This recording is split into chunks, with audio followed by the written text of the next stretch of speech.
Olá pessoal, estamos de volta para mais uma aula. Sejam todos muito bem-vindos. A aula de hoje vai tratar sobre gêneros textuais e suas diversidades.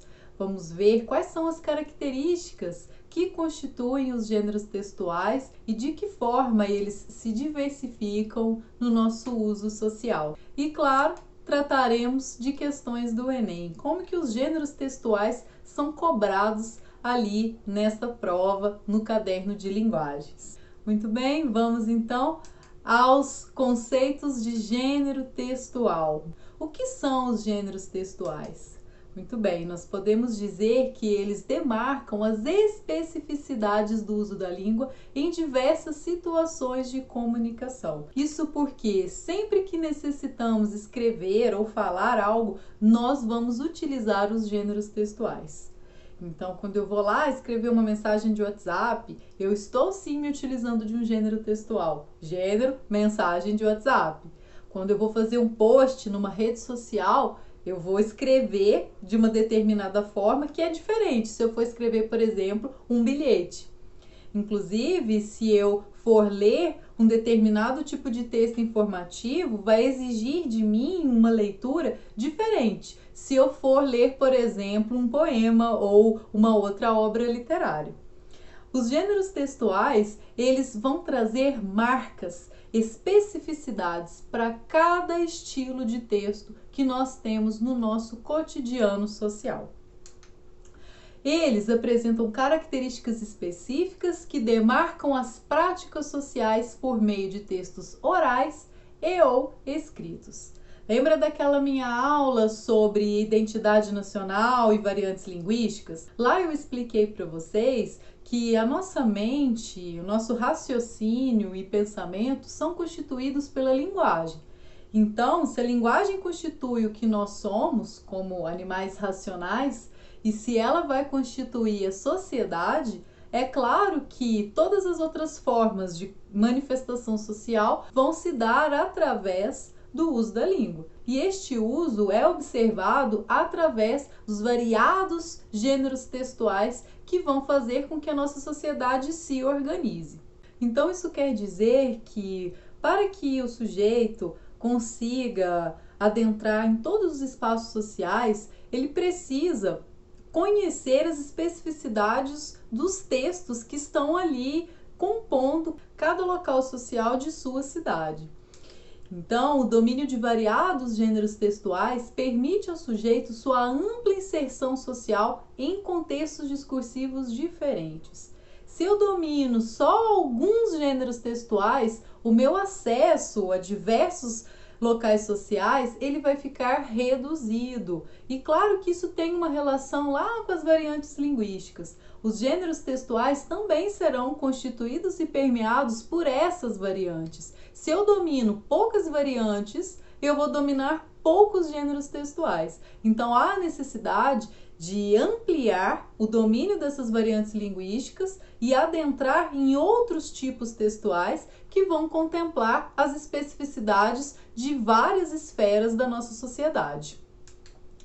Então, os gêneros textuais, eles organizam as manifestações discursivas do nosso meio social. É muito importante ter isso em mente.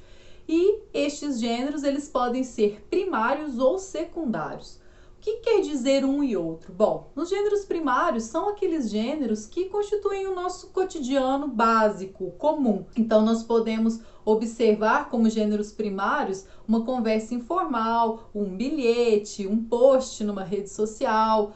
Podemos considerar como gênero primário, por exemplo, um panfleto promocional de um supermercado, uma notinha fiscal, enfim. Esses textos que estão aqui no nosso cotidiano mais imediato, certo?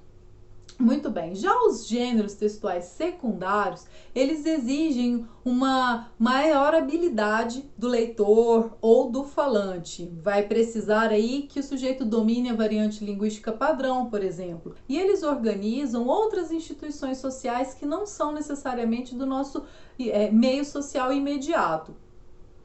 Eles vão constituir, por exemplo, os espaços acadêmicos com artigos científicos, palestras, aulas, teses, enfim, vão constituir o seu ambiente de trabalho com a escrita de relatórios, e-mails ou reuniões, e vão também constituir o meio jurídico, o meio da medicina, entre outros locais sociais que vão se organizar por outras formas textuais e vocabulários específicos que se utilizam da norma padrão. Então é importante que nós dominemos não apenas os gêneros primários do nosso cotidiano, mas também os gêneros secundários para que a gente possa adentrar outras camadas e esferas sociais, exercendo assim a nossa cidadania.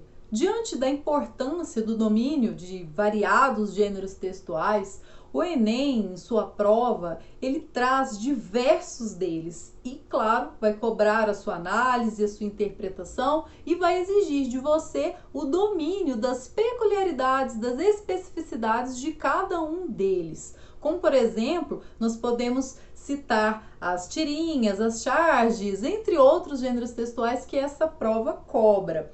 E claro que não é só para o Enem que você vai estudar as especificidades dos gêneros textuais.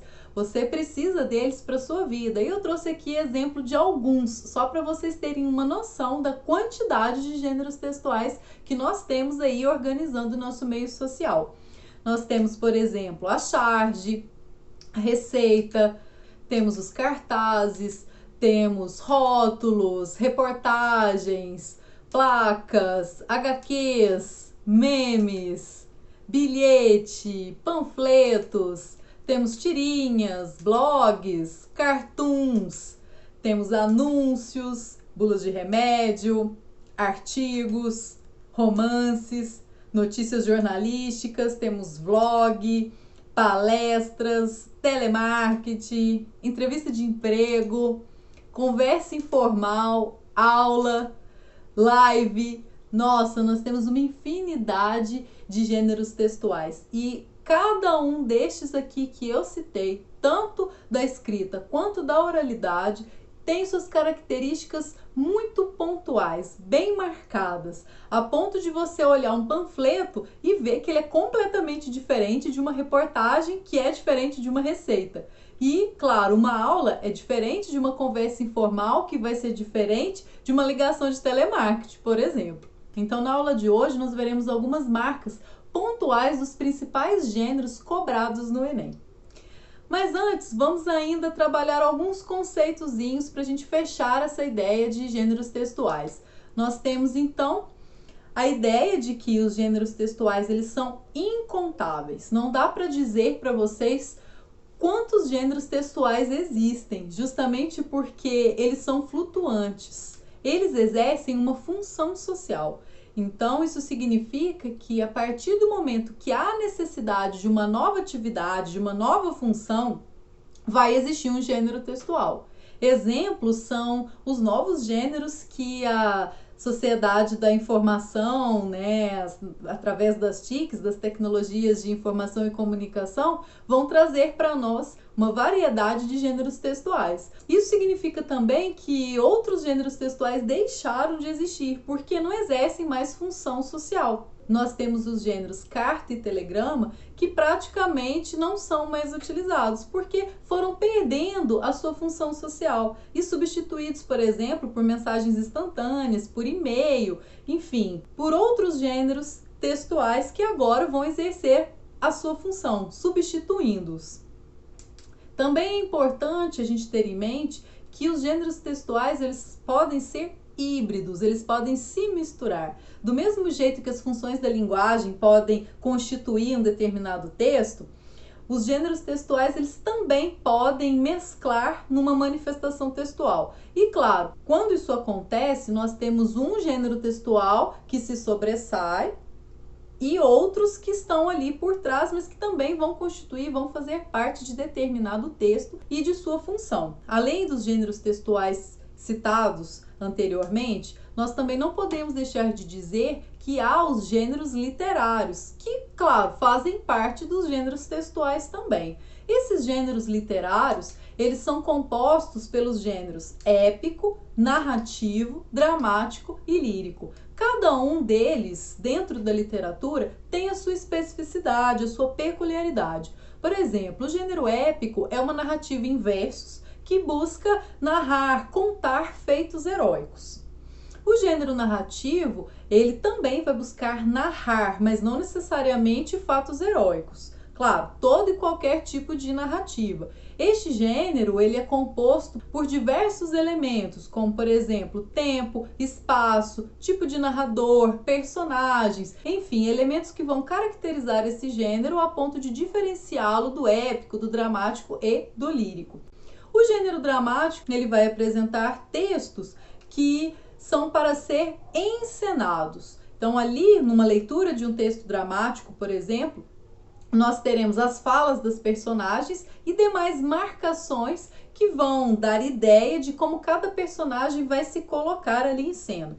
E, obviamente, vão demarcar as expressões teatrais prontas em palco.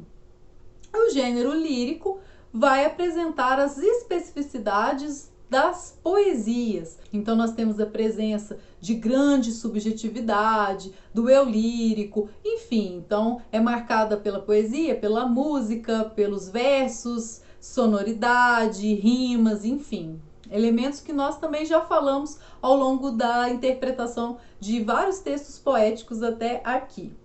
Ok? Compreendido? Podemos ir adiante?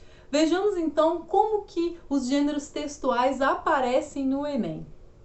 Vamos iniciar então falando da tirinha. Quais são as características da tirinha? Vejamos essa. Amor, nosso relacionamento tem estado muito parado. Acho que deveríamos nos curtir um pouco. Claro, a rede, curtir. Nós temos ali o mouse, né, mostrando que a pessoa foi e curtiu a foto da namorada ou o perfil dela. Então, por este exemplo, a gente já tem características próprias da tirinha. A gente percebe que ela é composta por poucos quadros, a linguagem verbal e não verbal, e nós temos também uma veia humorística, mas também reflexiva. Ela vai buscar trazer uma reflexão sobre um determinado tema, no caso, sobre os relacionamentos amorosos na atualidade, por exemplo, de maneira que o sujeito está mais interessado em utilizar uma rede social para demonstrar seus sentimentos do que pessoalmente. A namorada está ali, neste caso, queixando. E claro, nós também temos uma crítica. Não só é reflexivo, como também faz uma crítica ao sujeito contemporâneo, justamente porque ele está abrindo mão de uma relação pessoal para uma relação virtual. Então, vejamos o que pede o enunciado desta questão do Enem de 2017. Na tirinha, o leitor é conduzido a refletir sobre relacionamentos afetivos. A articulação dos recursos verbais e não verbais tem o objetivo de a. Criticar a superficialidade com que as relações amorosas são expostas nas redes sociais. B. Negar antigos conceitos ou experiências afetivas ligadas à vida amorosa dos adolescentes. C. Enfatizar a importância de incorporar novas experiências na vida amorosa dos adolescentes. D. Valorizar as manifestações nas redes sociais como medida do sucesso de uma relação amorosa. E associar a popularidade de uma mensagem nas redes sociais à profundidade de uma relação amorosa. Bom, acredito que essa interpretação não esteja difícil. Qual é a resposta? É a letra A. Criticar a superficialidade com que as relações amorosas são expostas nas redes sociais. Então, ali, às vezes, nós temos fotos de casais felizes, as fotos apresentam muitas curtidas, declarações amorosas, mas isso não significa que as relações estão sendo vivenciadas mesmo fora daquele mundo virtual, no mundo real. Então, como característica deste gênero textual, nós vamos ter linguagem verbal e não verbal, a presença de quadrinhos, geralmente poucos quadros, como este exemplo. Nós teremos reflexão, humor e crítica, certo? Acredito que a letra A responda perfeitamente ao que o enunciado pede em relação a esta tirinha. Nós podemos observar que a letra B vai colocar que a tirinha busca negar antigos conceitos. Não, pelo contrário, resgatá-los. A letra C coloca que o objetivo da tirinha é enfatizar a importância de incorporar novas experiências na vida amorosa dos adolescentes. Não tem uma questão relativa à faixa etária aí, não tem incorporar novas experiências, não. Está sendo posto que é necessário que as pessoas se relacionem pessoalmente, não pelo virtual. A D coloca que é o objetivo da tirinha valorizar as manifestações nas redes sociais como medida de sucesso de uma relação amorosa. Claro que não. A letra E vai dizer que busca associar a popularidade de uma mensagem nas redes sociais à profundidade de uma relação amorosa. Claro que não. Então a letra A é a que melhor se encaixa nesta interpretação da tirinha. Vejamos o exemplo de outra tirinha. Nós temos aqui, numa questão do Enem de 2015, o Poço dos Desejos. Um desejo? Poder criticar o mundo sem fazer esforço algum para mudá-lo. Oba! Uma rede social. Percebam aqui as características que vão compor a tirinha. Poucos quadros, linguagem verbal e não verbal. Nós temos humor, reflexão e crítica. Vamos ao enunciado. As redes sociais permitem que seus usuários facilmente compartilhem entre si ideias e opiniões. Na tirinha, há um tom de crítica àqueles que a. Fazem uso inadequado das redes sociais para criticar o mundo. B. São usuários de redes sociais e têm seus desejos atendidos. C. Se supõem críticos, porém não apresentam ação efetiva. D. São usuários das redes sociais e não criticam o mundo. E E. Se esforçam para promover mudanças no mundo. Bom, podemos ir à resposta correta? Tenho certeza que vocês acertaram. Só pode ser a letra C. Se supõem críticos, porém não apresentam ação efetiva. As demais alternativas são impossíveis de serem corretas. Essa é uma questão fácil, porque demonstra um diálogo direto entre o enunciado e este gênero textual específico. Claro, na letra A a gente pode dizer que tem gente que faz sim uso inadequado das redes sociais para criticar o mundo. No entanto, não é sobre esse uso inadequado das redes sociais, mas sim o fato de que o sujeito quer criticar o mundo sem fazer nada. Então essa é a letra C que melhor se encaixa. A B vai dizer que os usuários das redes sociais têm seus desejos atendidos. Não. A D coloca que são usuários das redes sociais e não criticam o mundo, muito pelo contrário. E a letra E vai dizer que a crítica da tirinha demonstra que os usuários se esforçam para promover mudanças no mundo. Não, quem nos dera. Muito bem, vejamos agora outro gênero textual que é a charge. Quais características aí vocês já conseguem perceber que caracterizam este gênero textual? Muito bem. A charge, ela se caracteriza também por uma linguagem não verbal. Ela geralmente apresenta um único quadro. Nós temos também uma crítica, um humor aí postos. Embora diferentemente da tirinha, a charge ela trabalha com caricaturas, a expressão dela é mais direta. Nós temos uma crítica muito pontual. Aqui há também uma sátira mais forte, uma crítica mais direta. O que nós podemos ver neste desenho? Há aqui uma família que se senta um tanto quanto inebriada à frente de uma lata de lixo conectada a uma tomada com antenas, ou seja, à frente da televisão. E essa família está inebriada com o mau cheiro, com o lixo exposto ali diante dela. Então a crítica, a sátira, elas são mais pontuais e mais diretas do que no outro gênero que nós vimos agora. Então podemos perceber que as características que marcam, que constituem o gênero charge, dizem respeito à ironia, ao humor, a uma crítica mais direta, a um desenho mais caricatural. E claro, vai também gerar uma reflexão. E percebam que é um texto que também se utiliza prioritariamente da linguagem visual, não verbal. Vejamos o que pede o enunciado. É de uma questão de 2014. A charge é um gênero textual que tem por finalidade satirizar ou criticar por meio de uma caricatura, algum fato atual. Assumindo um posicionamento crítico, essa charge retrata a. O caráter agregador do entretenimento televisivo. B. O desinteresse do telespectador pela programação oferecida. C. O contentamento de uma família com seus bens de consumo. D. A qualidade dos programas televisivos que são oferecidos à população. E E. A intolerância das pessoas frente à mercantilização da televisão. E aí, o que este posicionamento crítico desta charge retrata? Podemos ir à resposta? Vamos a ela. Só pode ser a letra D, a qualidade, que não é boa, dos programas televisivos que são oferecidos à população. Aqui a crítica é justamente a qualidade ruim, péssima, né? A ponto de comparar a televisão a uma lixeira. As outras alternativas não vão demonstrar que há de fato uma crítica, como por exemplo a letra A, que vai dizer que a charge demonstra o caráter agregador do entretenimento. Muito pelo contrário, não está agregando nada.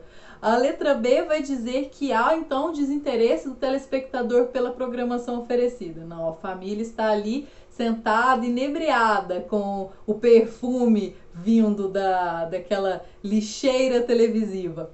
A letra C, então, vai dizer que há o contentamento de uma família com seus bens de consumo. Bom, apesar deles estarem consumindo aquilo que está sendo veiculado pela lixeira televisiva, não demonstra necessariamente que eles estão contentes com um bem de consumo, não necessariamente um bem palpável, material. A letra E vai dizer que há a intolerância das pessoas frente à mercantilização. Não há aqui uma mercantilização televisiva de maneira que as pessoas se colocam de forma intolerante.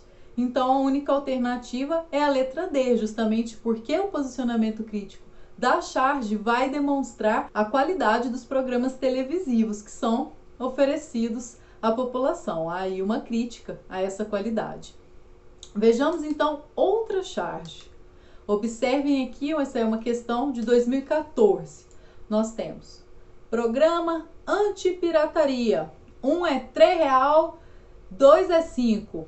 Nós temos aqui outra charge. Diferente da anterior, essa charge traz linguagem verbal. Então vejamos que a linguagem verbal também compõe o gênero textual charge, embora ele seja uma parte, ele não é o determinante necessariamente das charges em geral. Isso vai depender da crítica, da intenção ali do gênero charge. Ainda nós temos também a crítica, o humor, a sátira e também percebemos que a charge dialoga com acontecimentos da atualidade. Então nós temos aí um programa anti-pirataria que foi lançado pelo governo, só que ele acaba sendo furado, justamente porque nós temos um camelô que vai vender esse programa anti-pirataria, mostrando que não é um programa com bases sólidas, justamente porque ele não vai cumprir aquilo que ele se propõe a fazer, que é lutar contra a pirataria. Então, outra característica do gênero charge, o diálogo com a atualidade. Isso significa que a compreensão da charge, ela está intimamente implicada aos acontecimentos sociais. Então, fora de contexto, será um pouco complicado conseguir compreender a crítica, a ironia feita ali através desse gênero textual. Vejamos o que pede o enunciado.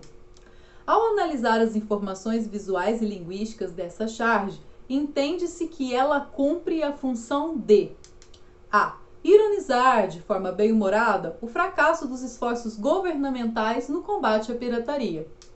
B. Denunciar de forma preconceituosa o comportamento dos vendedores de programas piratas. C. Divulgar de forma revolucionária os projetos governamentais para impedir a pirataria. D. Apoiar de forma explícita os movimentos populares de apoio ao combate à pirataria. E E. Incentivar de forma irônica o comércio popular de programas de informática. Bom, de acordo com a charge e com o enunciado, nós só podemos marcar a letra A, justamente porque é a única alternativa que vai buscar dizer o que a charge pretende. E claro, a charge pretende ironizar de forma bem-humorada um determinado fato social, no caso, o fracasso dos esforços governamentais ao combate à pirataria. As outras alternativas, elas fogem completamente. Embora a charge possa denunciar, divulgar, apoiar e incentivar, o objetivo maior dela não é nenhum desses, e sim ironizar e criticar. Embora a charge também possa vir a denunciar um determinado fato, ela sempre vai fazer de forma irônica, humorística e não de maneira preconceituosa. Também ela pode divulgar um determinado tema, mas não é o caso, mesmo porque aqui a alternativa C está dizendo que ela vai divulgar de forma revolucionária os projetos governamentais, inclusive a partir da pirataria, mesmo que o programa seja contra ela. Não. E a letra D diz também que a charge vai apoiar de forma explícita os movimentos populares que combatem a pirataria. Não está apoiando, está fazendo uma crítica. Conforme eu já mencionei. E a letra E diz que a charge cumpre a função de incentivar o comércio popular de programas de informática? Não, ela busca criticar, ironizar, conforme eu falei, um determinado assunto, tema que acontece no nosso cotidiano. Muito bem, vamos ver agora outro gênero textual, que é o cartoon. Muito perto da charge, mas nós vamos entender as características que diferem ambos os gêneros textuais. Nós temos aqui um cartoon, como vocês podem perceber, e assim como a charge, ele também vai se utilizar de uma linguagem não verbal. Vai trabalhar o humor, também vai fazer crítica, vai ser reflexivo. No entanto, diferentemente da charge, o cartoon ele não aborda um assunto que acontece na atualidade. Os temas do cartoon, eles são atemporais. Então, a sua compreensão é mais fácil do que o da charge, uma vez que para compreender o cartoon, você não precisa necessariamente estar aí atento aos acontecimentos sociais. Além disso, o cartoon, ele não aborda um determinado ponto ou assunto em sua individualidade. Não, o cartoon ele busca trabalhar de forma coletiva, analisando o todo social e não necessariamente um ou outro setor da sociedade. Este exemplo que o Enem de 2013 nos traz demonstra exatamente essas características. Nós temos aí um coletivo significado por essas pessoas com uma engrenagem atrás, inclusive uma das pessoas deste coletivo foge à regra, tanto que além de cor diferente, ele segue um caminho oposto, um caminho diferente, e essa corda que tem atrás, esse mecanismo de dar corda, essa engrenagem, diz respeito também aos sujeitos mecanizados, aqueles comportamentos padronizados, iguais. Então vejamos o que o enunciado pede nesta questão. O cartoon faz uma crítica social. A figura destacada está em oposição às outras e representa a opressão das minorias sociais, B. Carência de recursos tecnológicos, C. Falta de liberdade de expressão, D. Defesa da qualificação profissional e E. Reação ao controle do pensamento coletivo. Bom, de acordo com as especificidades do cartoon, vocês podem perceber que a única característica possível demarcada na alternativa será a letra E. Aqui podemos perceber essa reação ao controle do pensamento coletivo, de maneira que as pessoas com aquela engrenagem nas costas vão representar as pessoas controladas, mecanizadas, e este seria então um pensamento coletivo, da massa, da maior parte das pessoas. E este que foge à regra, ele justamente vai significar a pessoa que reage a esse controle, que vai contra. As demais alternativas não dialogam com o cartoon, porque não vemos a opressão das minorias, a carência de recursos tecnológicos, nem a falta de liberdade de expressão e a defesa da qualificação profissional. Nenhuma dessas características é observada. Em relação a C, que seria a falta de liberdade de expressão, ela não é demonstrada na charge, porque se a pessoa quiser romper aquele padrão ali, que está todo mundo sendo posto, ela consegue, tanto que nós temos ali um sujeito que rompe toda essa engrenagem da massa, ok? Vamos agora ao próximo gênero textual, que é o rótulo. Todo mundo já deve ter lido, parado para ver as informações que contém em um rótulo. Aqui nós temos um exemplo de um rótulo de adoçante que o Enem nos traz em uma de suas questões. Bom, as características do rótulo são básicas, aquelas que vão dizer sobre o produto, a informação nutricional. No caso deste, nós temos aqui, por exemplo, logo no início, informando que 4 gotas do produto equivalem a 1 colher de chá de açúcar. E aí em seguida nós temos os ingredientes, nós temos uma informação importante que é em relação ao glúten, caso a pessoa seja intolerante, temos a informação nutricional mais específica e ainda algumas outras informações que são importantes, como a quantidade significativa ou não de carboidratos e demais elementos, como proteínas, gorduras, fibras, sódio, e também vem ali uma informação importante a respeito do seu consumo, que deve preferencialmente se dar a partir de uma orientação do nutricionista ou do médico. Então vejamos o que o Enem quer diante do gênero textual rótulo. Muito bem. Esse texto, rótulo de um adoçante, tem como objetivo transmitir ao leitor informações sobre composição nutricional do produto, necessidade de consultar um especialista antes do uso, medida exata de cada ingrediente que compõe a fórmula, quantidade do produto que deve ser consumida diariamente, correspondência calórica existente entre o adoçante e o açúcar. E aí, o que o rótulo tem como objetivo transmitir, informar ao leitor? Bom, a resposta correta é a letra A, a sua composição nutricional, porque nesta composição vão aparecer todos esses elementos aí postos. A letra B não diz que no rótulo tenha necessidade de consultar um especialista, não. Preferencialmente é importante que o especialista te indique o consumo daquele produto, mas se não tiver essa indicação, tudo bem, também pode consumir. A C diz que este rótulo tem o objetivo de transmitir a medida exata de cada ingrediente. Não, vai falar que não tem quantidade significativa de tais e tais elementos. Ele não põe especificadamente cada quantidade ali posta. A letra D diz que o rótulo objetiva demonstrar informações sobre a quantidade do produto que deve ser consumida diariamente. Não, ele fala uma proporção ali, que 4 gotas equivale a 1 colher de chá de açúcar, mas não fala, olha, só consuma tanto por dia, não. Aí quem vai saber o consumo é a pessoa que está comprando, ou até mesmo aquele médico que indicou para ela, ou até o nutricionista. A letra E mostra que este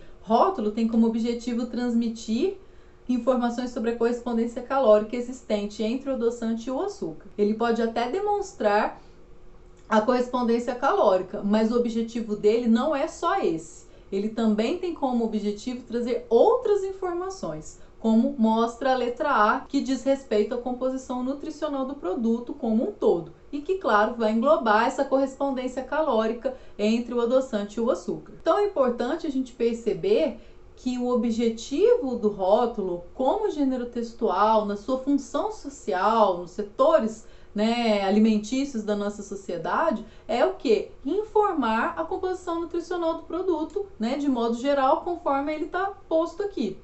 Claro que outros rótulos vão mostrar quantidades de cada elemento. Este não, só diz que não tem quantidade significativa, mas outros produtos vão aparecer, Então, nós podemos ver que a característica deste gênero textual é informar, no caso, como põe a letra A composição nutricional do produto. Essa, então, foi uma questão de 2016 do Enem. Vejamos agora o próximo gênero textual, que é a biografia. A biografia, como vocês já devem ter ouvido falar, é um gênero textual que busca falar sobre a vida de uma determinada pessoa. E é claro que a biografia vai buscar retratar os acontecimentos mais importantes da vida daquela pessoa. Então vejamos o texto que o Enem nos traz. João Antônio de Barros, J. Barros, nasceu aos 24 de junho de 1935, em Glória de Goitá, Pernambuco. Marceneiro, entalhador, xilógrafo, poeta repentista e escritor de literatura de cordel, já publicou 33 folhetos e ainda tem vários inéditos. Reside em São Paulo desde 1973, vivendo exclusivamente da venda de livretos de cordel e das cantigas de improviso ao som da viola. Grande divulgador da sua poesia popular nordestina no Sul, tem dado frequentemente entrevistas à imprensa paulista sobre o assunto. Então aqui nós temos um exemplo da biografia que vai elencar as peculiaridades mais importantes da vida, no caso de João Antônio de Barros. Vamos ver o enunciado. A biografia é um gênero textual que descreve a trajetória de determinado indivíduo, evidenciando sua singularidade. No caso específico de uma biografia, como a de João Antônio de Barros, um dos principais elementos que a constitui é a estilização dos eventos reais de sua vida, para que o relato biográfico surta os efeitos desejados. B. O relato de eventos de sua vida em perspectiva histórica, que valorize seu percurso artístico. C. A narração de eventos de sua vida que demonstrem a qualidade de sua obra. D. Uma retórica que enfatize alguns eventos da vida exemplar da pessoa biografada. E E. Uma exposição de eventos de sua vida que mescle objetividade e construção ficcional. E aí, o que essa biografia quer destacar na vivência e produção de João Antônio de Barros? Podemos ir à resposta? É a letra B. Essa biografia de João Antônio de Barros busca relatar os eventos da vida dele numa perspectiva histórica que valorize, é claro, seu percurso artístico, justamente porque é a biografia de um artista. Se fosse uma pessoa de outra profissão ou que tivesse realizado feitos de outra ordem, a biografia tomaria outros rumos. Mas é claro que a trajetória histórica faz parte deste gênero textual. Como, por exemplo, nós temos demarcado o dia e ano em que ele nasce, como também o local. Nós temos a sua profissão, a sua mudança para São Paulo, né, e o tempo em que ele vive lá desde 73. E aí vem a sua trajetória profissional, que é marcada pela sua produção artística com a escrita de histórias de cordel.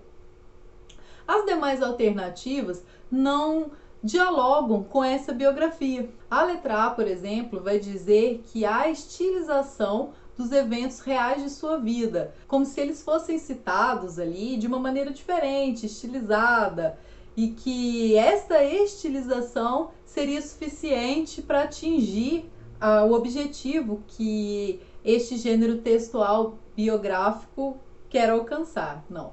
A letra C vai colocar que a narração de eventos de sua vida deve então demonstrar a qualidade da sua obra. Não, o fato de que ele nasceu no lugar tal, no ano tal, que ele se mudou para uma cidade X, isso não significa que a obra dele vai ser melhor ou pior. Então, esses eventos não vão demonstrar a qualidade da obra dele. Claro, vão influenciar, mas não serão necessariamente determinantes. Não é sobre isso que a biografia aponta. A D diz que há então uma retórica que enfatize alguns eventos da vida exemplar da pessoa biografada, como se a pessoa tivesse sido um exemplo de ser humano, de pessoa a ser seguida. Não, aqui a gente não tem elementos para uma vida exemplar, e sim características de uma produção de um sujeito artista. A letra E coloca que há nessa biografia uma exposição de eventos da sua vida que mescle a objetividade e a construção ficcional. Essa biografia ela é muito curta, não dá tempo de mostrar tudo isso em um único parágrafo. Então, não é isso que essa biografia vai demonstrar. Essa é uma questão de 2015 do Enem. Vejamos agora outro gênero textual. Nós, então, partiremos para os gêneros que vão compor o discurso publicitário. Adianto então para vocês que os gêneros textuais advindos do universo publicitário têm características muito próximas e que vão diferir, é claro, pela intenção a que cada um se propõe. Bem, os gêneros textuais publicitários, eles buscam basicamente identificar problemas sociais e, ao enxergar esses problemas, propor uma conscientização, uma mudança de ideias. Isso quer dizer que os textos publicitários, eles vão sim para um lado de conscientização, mas por este viés eles também vão buscar vender, oferecer algo, vão vender um produto, vão vender uma ideia. De qualquer maneira, é um texto que toma como função da linguagem a linguagem conativa ou linguagem apelativa, justamente porque ela vai olhar o interesse do outro ou de uma coletividade social e buscar propor uma mudança de pensamento, uma nova tomada de posição, uma mudança de postura social. Vejamos este cartaz publicitário. É dessa floresta que sai o Chapeuzinho Vermelho, o João e Maria, os irmãos Karamazov, a Dama das Camélias e os Três Mosqueteiros. Então temos aqui um cartaz publicitário que é constituído por linguagem verbal e não verbal. Outra característica desses gêneros textuais advindos da publicidade. Aqui, qual é o problema social? O desmatamento. E qual é a mudança de postura, de pensamento que este cartaz publicitário traz? A extração controlada da madeira. Então, isso quer dizer que há um espaço específico em que aquelas árvores serão plantadas e apenas daquele espaço controlado é que haverá a derrubada para justamente produzir as histórias que vão vir veiculadas por onde? Pelo papel.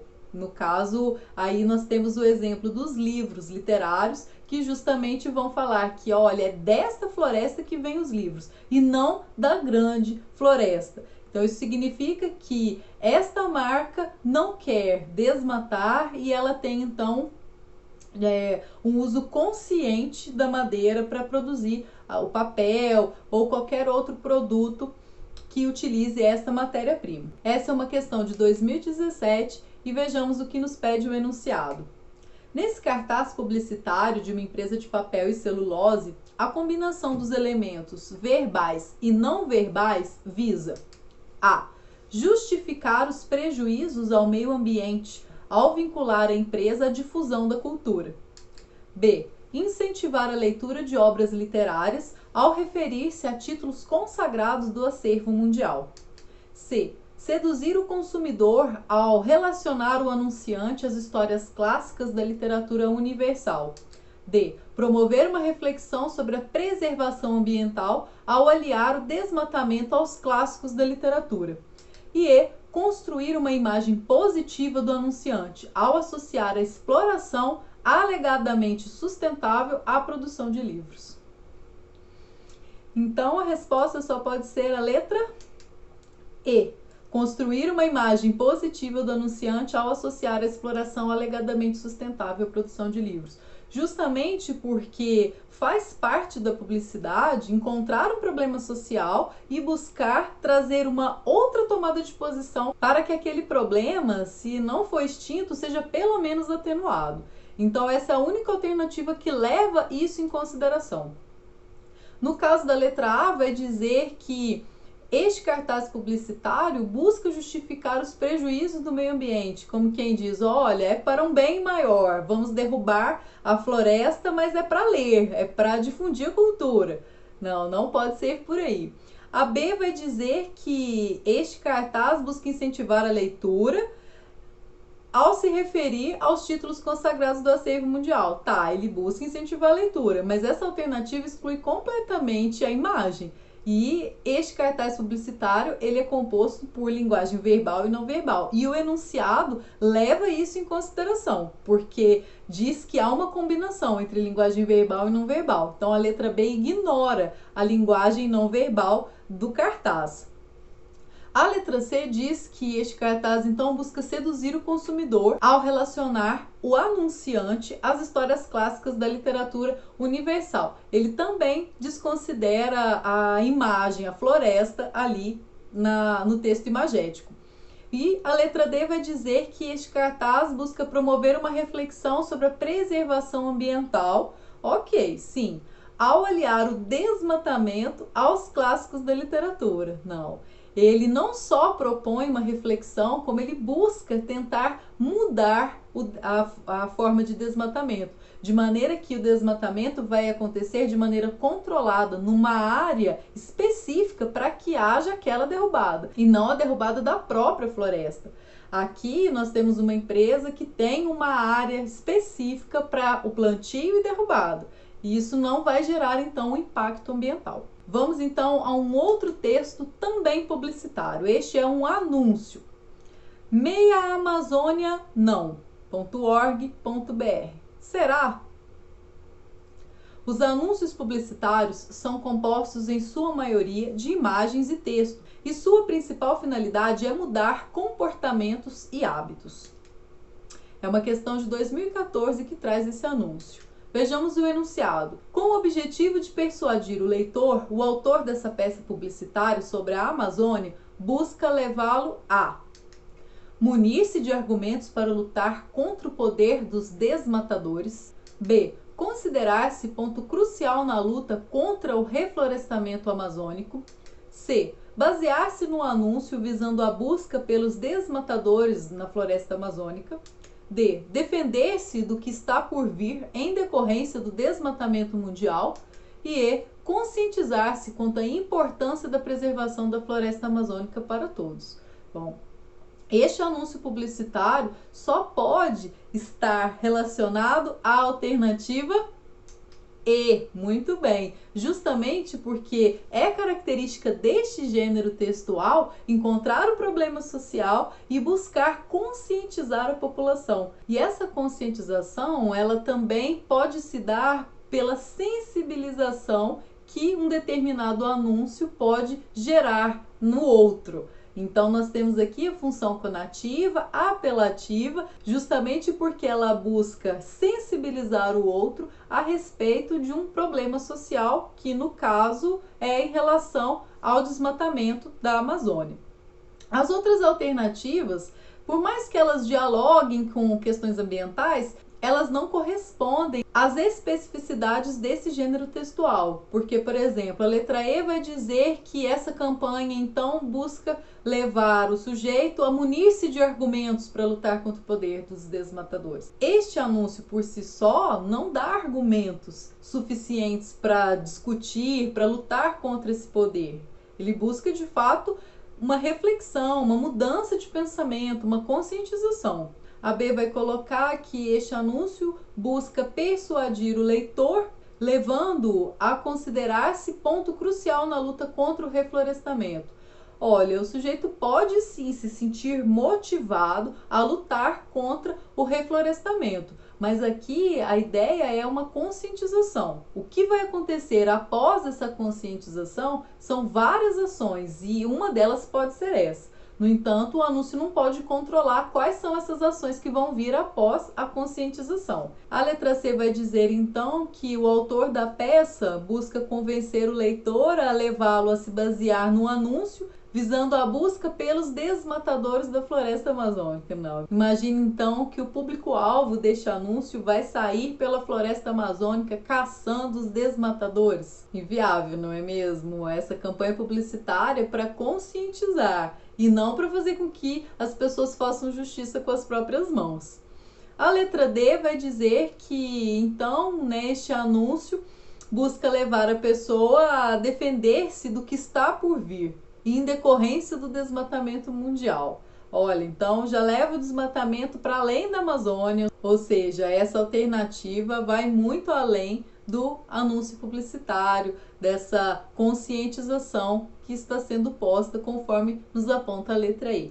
Vejamos agora outro exemplo de texto publicitário. Nós temos aqui um gênero textual intitulado campanha publicitária.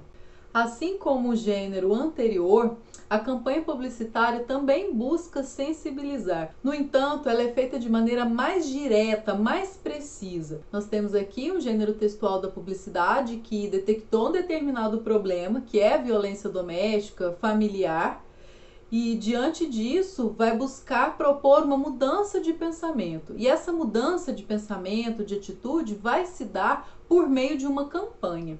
E claro, a campanha ela pode ser de qualquer outra temática, porque além de buscar conscientizar, ela vai buscar também instruir.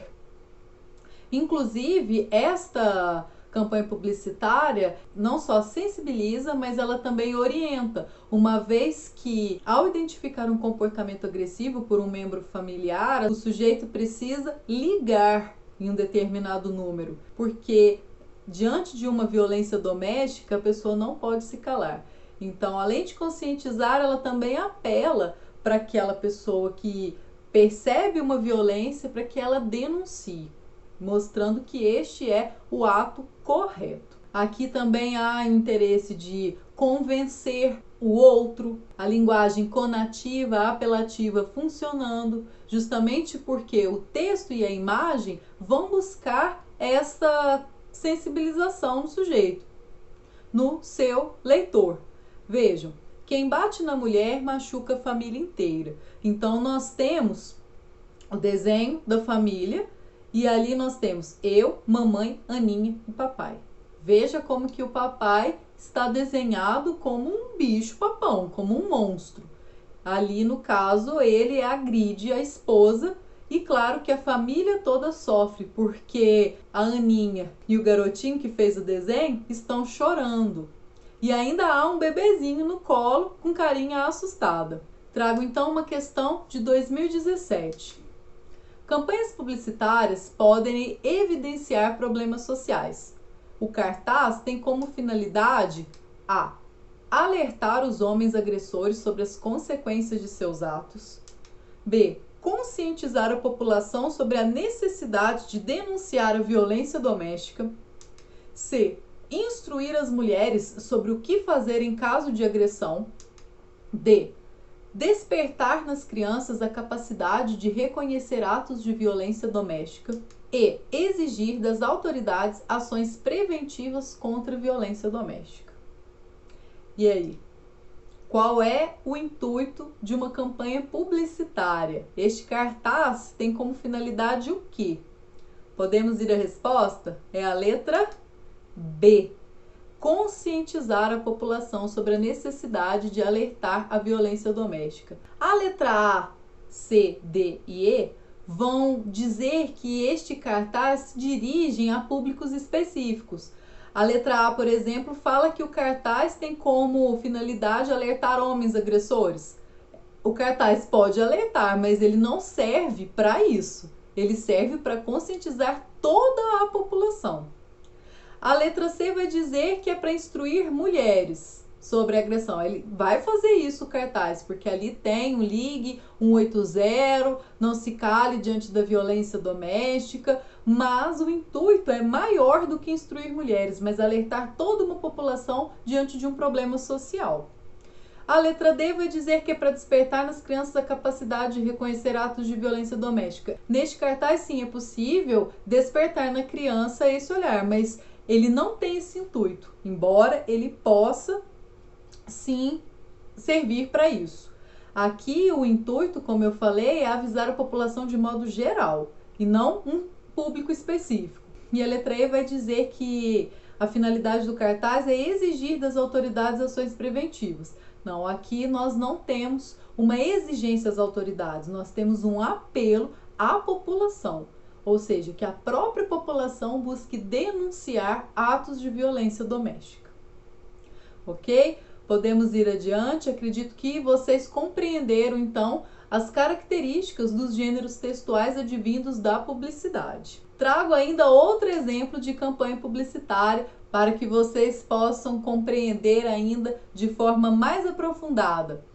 Aqui na campanha publicitária nós temos a imagem, né, de uma mulher e nós temos também um trajeto, um percurso que vai mostrar algumas características daquela mulher ali posta. Vejamos. Tenho 15 anos, amo livros, adoro música popular, sou fã de futebol, adoro cinema, tenho leucemia e preciso de doação de sangue. Para você doar sangue, você precisa conhecer a pessoa? Pronto, agora você já conhece a Bianca. Assim como ela, milhares de pessoas precisam de doação de sangue. Seja para quem for, seja doador. Procure o hemocentro mais próximo. Então aqui também percebemos as características de uma campanha publicitária. Nós temos um problema social que é a falta de doadores para pessoas com leucemia. Nós temos também outro problema que é relativo aos doadores, que pela campanha publicitária nós podemos compreender que os doadores geralmente vão para os hemocentros doar quando eles conhecem uma vítima acometida pela leucemia, por exemplo, e não vão por ir sem conhecer aquela pessoa para quem eles vão fazer a doação. Então nós temos dois problemas sociais. E então a campanha publicitária, diante desses problemas sociais, vai buscar sensibilizar o seu leitor. De novo, utilizando a linguagem conativa, apelativa, tendo em vista o seu interlocutor como foco daquele texto, daquele gênero textual campanha publicitária. Outro ponto também é uma mudança de pensamento. Pede-se para aquela pessoa que está lendo doar o sangue, independente para quem seja. Então, vamos mudar esse comportamento, né? Faça a doação, independente se você conhece ou não a pessoa que esteja precisando. O enunciado desta questão, que é de 2016. Na campanha publicitária, há uma tentativa de sensibilizar o público-alvo, visando levá-lo à doação de sangue.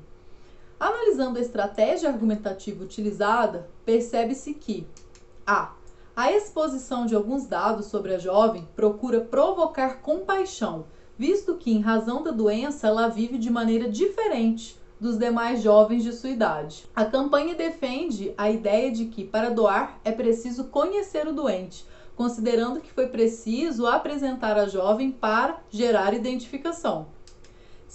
O questionamento seguido da resposta propõe reflexão por parte do público-alvo, visto que o texto critica a prática de escolher para quem doar. As escolhas verbais associadas à imagem aparecem contraditórias, pois constroem uma aparência incompatível com a de uma jovem doente. A campanha explora a expressão da jovem, a fim de gerar comoção no leitor, levando-o a doar sangue para as pessoas com leucemia. E então, qual é a resposta correta? Podemos ir a ela? Muito bem, eu sei que você acertou, é a letra C. O questionamento seguido da resposta propõe reflexão por parte do público-alvo, visto que o texto critica a prática de escolher para quem doar. Conforme eu mencionei antes de lermos o enunciado e as questões, é perceptível nessa campanha publicitária justamente uma crítica à sociedade que está fazendo as doações apenas para os conhecidos. E isso não resolve o problema para aquele grupo da sociedade que está doente e que precisa da doação. Vejamos as outras alternativas. A letra A diz que há então a exposição de alguns dados sobre a jovem, que esses dados vão provocar compaixão, porque em razão da doença ela vive de maneira diferente. Pelo contrário, ela ama livros, gosta de música popular, gosta de futebol, de cinema, enfim, ela tem uma vida comum como a maioria dos jovens. A B vai dizer que a campanha defende a ideia de que para doar é preciso conhecer o doente. Não. Nós já vimos que não é isso. É o contrário, não precisa conhecer. A D coloca que as escolhas verbais associadas à imagem parecem contraditórias, pois constroem uma aparência incompatível com uma jovem doente. Não, o fato de uma pessoa estar doente não significa que ela vá deixar de gostar das coisas que ela faz quando está saudável. E a letra E vai pôr que a campanha explora a expressão da jovem a fim de gerar comoção, levando-a a doar sangue para as pessoas com leucemia. Aqui a expressão da jovem, que está séria, junto ao texto, junto ao questionamento e a sensibilização para uma mudança de opinião, todos esses elementos em conjunto vão trabalhar para os argumentos desta campanha publicitária e não apenas a expressão da jovem. Ela é uma parte do todo do texto. Ok? Podemos ir adiante? Vejamos agora uma questão de 2016 em que há um hibridismo de dois gêneros textuais, a receita e a propaganda. Lembra que eu expliquei para vocês que o hibridismo é a mistura de gêneros textuais? Claro, um vai se sobressair, mas há ali a presença de outros. Vamos ao texto. Receita de vida por um mundo mais doce. Pé de moleque. Ingredientes: 2 filhos que não param quietos, 3 sobrinhos da mesma espécie, um cachorro que adora uma farra, um fim de semana ao ar livre. Preparo: junte tudo com os ingredientes do açúcar naturale, mexa bem e deixe descansar. Não as crianças, que não vai adiantar. Sirva imediatamente, porque pé de moleque não para. Quer essa e outras receitas completas? Entre no site cianaturale.com.br. Onde tem doce, tem Naturale. E aí, vocês perceberam a mistura, o hibridismo entre dois gêneros textuais? E qual deles se sobressai? A propaganda ou a receita? Vejamos então o enunciado. O texto é resultante do hibridismo de dois gêneros textuais. A respeito deste hibridismo, observa-se que a receita mistura-se ao gênero propaganda com a finalidade de instruir o leitor. B. A receita é utilizada no gênero propaganda a fim de divulgar exemplos de vida. C. A propaganda assume a forma do gênero receita para divulgar um produto alimentício. D. A propaganda perde poder de persuasão ao assumir a forma do gênero receita. E. A receita está a serviço do gênero propaganda, ao solicitar que o leitor faça o doce. E aí, já sabe qual é a resposta? Vamos a ela. É a letra C. A propaganda assume a forma do gênero receita para divulgar um produto alimentício. Então, o gênero textual predominante é o gênero propaganda. A receita é o pano de fundo. Temos então a função conativa, apelativa e temos também uma função poética, uma vez que é utilizado junto à linguagem da propaganda efeitos e recursos linguísticos que vão dar um efeito diferente para aquele anúncio, para aquela propaganda. Vamos ver as outras alternativas. A letra A diz que a respeito deste hibridismo, a receita mistura-se ao gênero propaganda com a finalidade de instruir o leitor. Não, a receita é um gênero instrucional, porque ela vai utilizar verbos de comando, vai mostrar como deve se preparar um determinado alimento e quais elementos serão ali necessários. No entanto, nós não temos de fato um alimento sendo preparado, não há uma instrução de alimento, nós temos sim uma propaganda. A letra B vai dizer que a receita é utilizada no gênero propaganda a fim de divulgar exemplos de vida. Ali, elementos familiares, estar junto com os filhos, com os animais domésticos, com o ar livre, são elementos que trazem, claro, o bem-estar, felicidade, mas o foco é vender o produto. Então, não é utilizada para divulgar exemplos de vida, e sim para vender. A letra D vai dizer que a propaganda perde poder de persuasão ao assumir a forma do gênero receita. Não, ela não perde, muito pelo contrário, ela ganha poder de persuasão, porque ela modifica uma forma de vender, trazendo outro gênero textual que, claro, vai agregar ao produto. Neste caso foi um recurso que, claro, vai ampliar a repercussão de uma propaganda. A letra E vai colocar que a receita está a serviço do gênero propaganda. Não, não existe isso de estar a serviço, porque um gênero não está necessariamente a serviço de outro, eles se constituem, eles interagem, eles podem se fundir. Além do que, a propaganda não solicita que se faça de fato o doce pé de moleque, ela solicita que, se o sujeito que está ali quiser conhecer outras receitas, que ele acesse o site e que utilize os produtos Naturale. Então, neste caso, também essa alternativa não está correta. Nós temos aí, então, a letra C, porque a propaganda vai assumir a forma do gênero receita, e é justamente por incorporar as características deste gênero textual é que ela vai divulgar um produto alimentício. Percebam então que este hibridismo de gêneros textuais também vai ocasionar um hibridismo de funções da linguagem. Se por um lado nós temos a função da linguagem conativa, apelativa, que é própria dos textos publicitários, que buscam convencer o leitor sobre comprar ou conscientizar ou mudar de ideia ou de comportamento e opinião, nós temos também aqui uma função poética, porque através da fusão desses dois gêneros textuais há um recurso linguístico diferenciado. Então, além de haver o hibridismo dos gêneros e das funções da linguagem, nós também temos um hibridismo entre o literário e o não literário, justamente porque este texto busca vender, convencer. Então, ele vai se utilizar de uma linguagem poética, criativa, para poder atingir um objetivo, que é vender um produto. Então, neste caso, um texto híbrido, ele vai misturar gênero, função da linguagem e também elementos que podem ser literais e não literais.